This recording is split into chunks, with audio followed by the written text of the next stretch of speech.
The Caribou Show is announcing it has an opening for a new cast member. We already have enough male cast members, so we're looking for a female to become part of the show. So if you're a female between the ages of 16 to 106, have little or no acting experience, and have seen the show at least once and laughed at least once, then you are qualified to audition for the show. This is no joke. We are seriously looking to add one female cast member. The Caribou Show offers no benefits of any kind, but we do have fun, and best of all, you can be on TV every week. Well, at least you can be on Fox every week. So if you have the desire to be part of the show, then let us know. So to arrange an audition, or if you have any questions, contact the Caribou Show at our website, www.cariboushow.com, or write to us at the Caribou Show, P.O. Box 91316, Sioux Falls, South Dakota, 57107. Or call the studio Monday through Friday from 9 a.m. to 5 p.m. at 605-332-4434. Contact the show today and join the fun.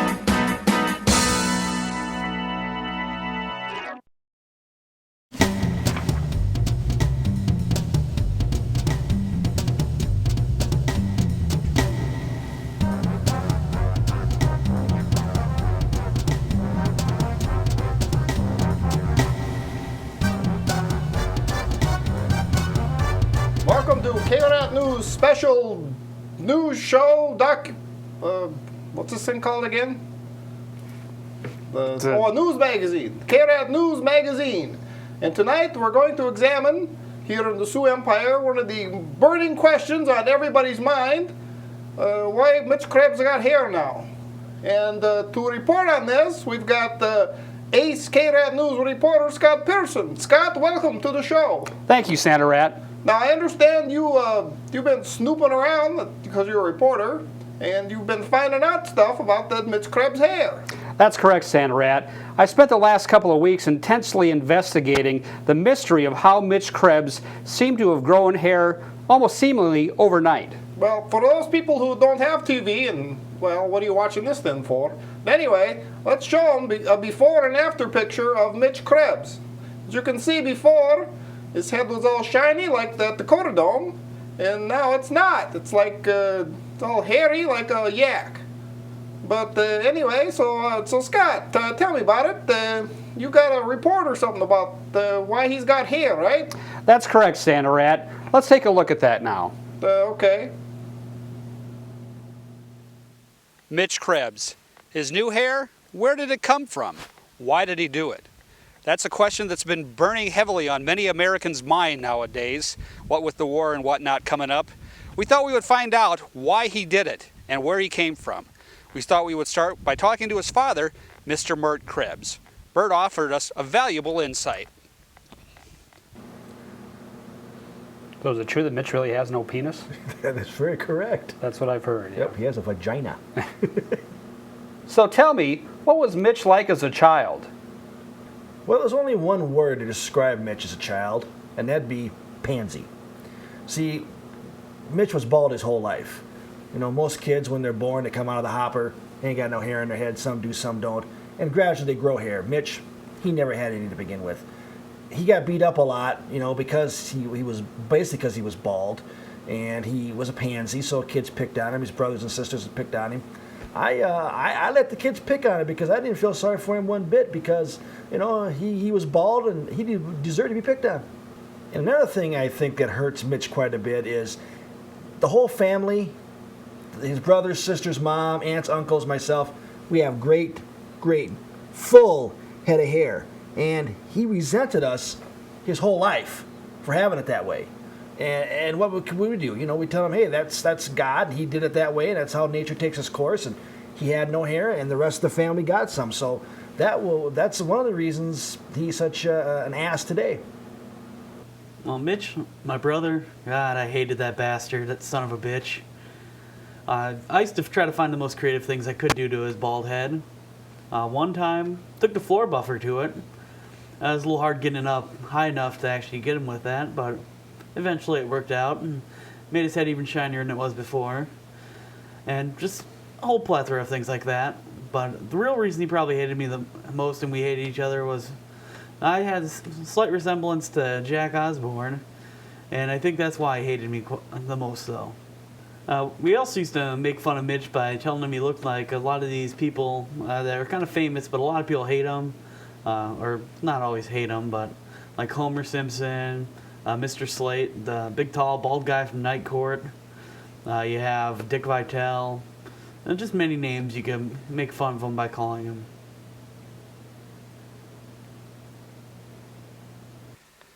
Life was very hard for Mitch as a youth, as this K-Rat reenactment shows.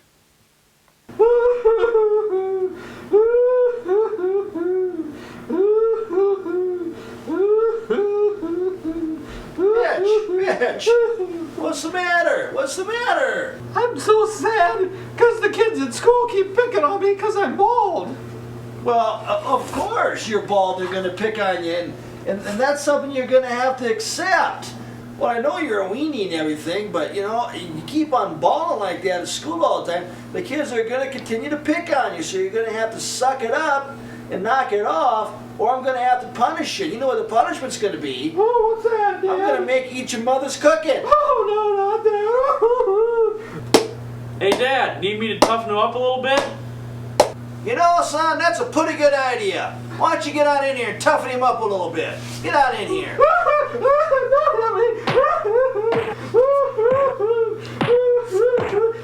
Hey, just wait. Why should you have all the fun? Let me join in.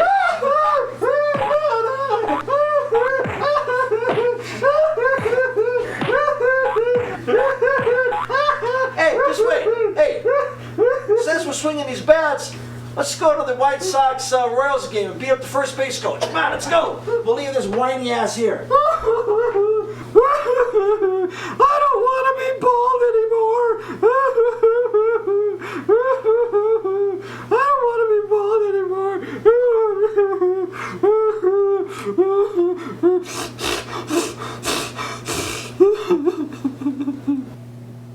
Wow, that was terrible. Yes, that was really sad. Mitch really had it rough as a child. I don't mean that. I mean that reenactment was terrible. Jeez. You played a good Mitch, though. I'll give you that. Thank you. Them other guys suck, though. Yeah. Anyway, well, there's a lot more to this story, isn't there, Scott? That is correct, Santa Rat. Well, we'll get to all that right after this commercial message.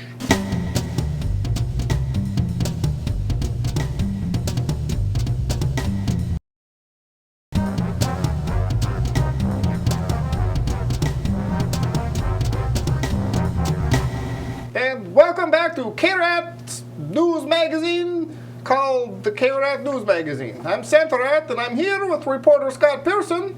And what are you here again for? Oh yeah, we're doing that story about Mitch Krebs and why he's got hair now. Now, so far, if you've been watching wrestling or something, I'll tell you about it. So far, we learned that Mitch had a pretty bad childhood in a bad reenactment. But tell me, Scott, what's next? What happens next? Oh, you talk. Well, after Mitch's tragic childhood, he went to college and got a degree in meat cutting. Well, the degree in meat cutting only qualifies a person really for two things, and that's number one, working at Morrell's, and number two, working at KSFY. Or at a Red Owl. Red Owl? Yeah. Oh, I remember. The Red Owl. Okay. So anyway, instead of working at the Red Owl, Mitch decided to go to work at KSFY because they paid less. Yeah. But as I spoke to weatherman Phil Schreck, things were kind of rocky upon Mitch's arrival there at the station. That's easy for you to say. Well, no, it's not. Let's take a look. So, Phil, what was it like when Mitch first started working at the station? It's great having somebody else there they make fun of more than me now. I mean, I'm about as tall as a Keebler Elf, but Mitch's head, that thing's hilarious. It got really bad, though, when Nancy would accidentally break her mirror. She'd have to look into Mitch's head for the reflection to check her makeup. Fortunately, the good thing about that is when our satellite link-up goes down, we can use Mitch's head as a satellite dish and beam up our signal of the wrestling tournaments and everything.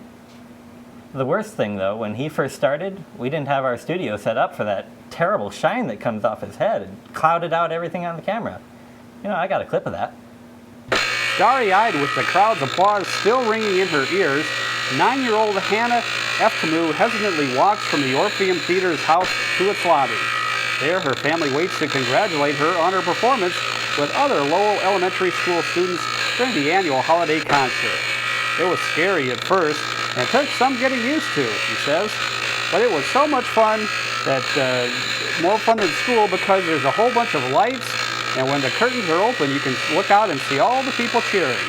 The group is only one of a few that have used the 1913 Orpheum since the Sioux Falls Community Playhouse closed last April 30th. Not only did the employees at Mitch's own station make fun of him, but other local celebrities in town did as well, as we found out from this local celebrity who wished to have his voice and his face disguised. Well, I'll tell you about it. That Mitch Krebs, all us big-time celebrities in town, we pick on him all the time. Yes, sirree. Like Tom Hansen and Sean Cable and Tony Dean, they like to get drunk, try to run them down with their SUVs. And that sounds like a good idea to me. But I'm not telling you who I am. Promise you'll blur out my face, right? Make my voice sound funny? Alright, but anyway, but I was telling you that they like to chase them down with their cars and stuff. And, well, that sounded like a lot of fun, so I thought I'd try it. And I just so happened to bring a film crew along when I did it. So, you want to take a look at that? I got it for you. Alright. What's the matter, kid? Cat got your tongue? Let's roll that tape.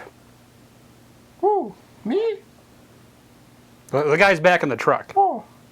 You got a truck? A milk truck. Ooh.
Well, boy, Scott, if I was a girl, I'd be crying right now because that poor Mitch, what a tough life.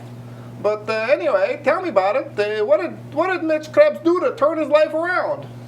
Well, Santa Ranas, we're going to see in our next reenactment, he got a hair transplant or a rug sewed on his head or some such thing. We're going to see it in what? A reenactment. Oh. A reenactment. I thought you said something else. Oh, anyway, okay. What, another reenactment? Yeah. Ugh. Well, all right, let's take a look.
Scott, I've got to say that that's a very inspirational story and one that must be rated about PG-13. That's correct, Santa Rat. I tell you, Mitch's story has really changed how I feel about myself and what I want to do with my life. I think as a tribute to Mitch, I'm going to quit this show and move somewhere else and be a big city anchorman. Wow. And I'm going to get some hair too. Wow, look at that. Wow, you look groovy. That's right. Nobody can tell the difference that it's not real. Nope. Nope? Okay. Well, it's been nice knowing you. I'm going to go embark on my big career change now. Where are you going? Going away. Going to be a big anchorman in the big city of Chamberlain or something. Don't they teach anybody at that Brown Institute not to walk in front of the camera?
The Santa Rat spin-off is being brought to you by an endowment from the National Gravy Association.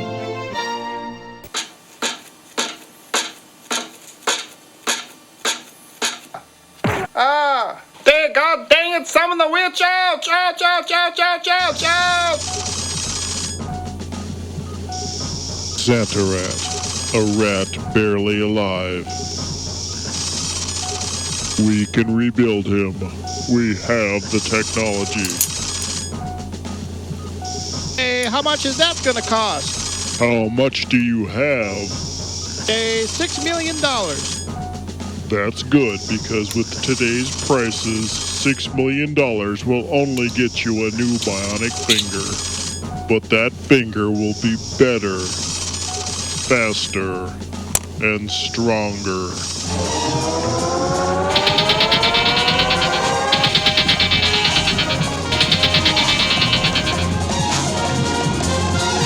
Well, I think I'll wrap this Christmas present. Just put my finger on the bow here.